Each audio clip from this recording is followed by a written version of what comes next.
Insulto, hindi umento. Ang mga katagang ito ang binigyang diin ng Kilusang Mayo 1 matapos ang naging talakayan nitong Biyernes sa Quezon City.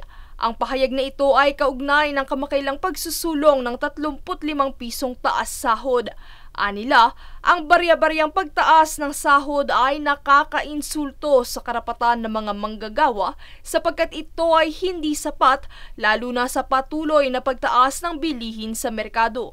Kasabay nito ay hindi rin nakaligtas sa diskusyon ng pakikialam ng China sa teritoryo ng Pilipinas.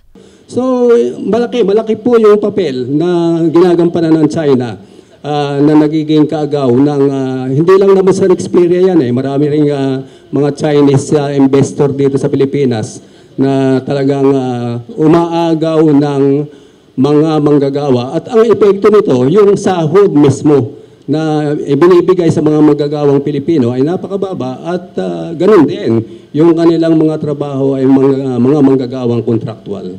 Dagdag pa ni Ustares, lubhang naaapektuhan ang bansa, partikular ang mga mangingisdang hindi makapalaot sa West Philippine Sea o ang pinag-aagawang teritoryo. At isa lamang anila ito sa mga matinding nakakaapekto sa kabuhayan ng mga mamamayang Pilipino. Bukod sa WPS, ang pagpasok ng mga Chinese halimbawa anila sa ahensya ng edukasyon at media ay malaking kawalan sa trabaho ng mga Pilipino dahil naaagawan umano ng spot ang mga mamamayan ng bansa. Kaya't sa pagtatapos, panawagan ng mga unyon, ipaglaban sahod, trabaho at karapatan, manggagawang tinanggal, ibalik manggagawang tinanggal. Princess Castro, nag-uulat para sa One Media Network.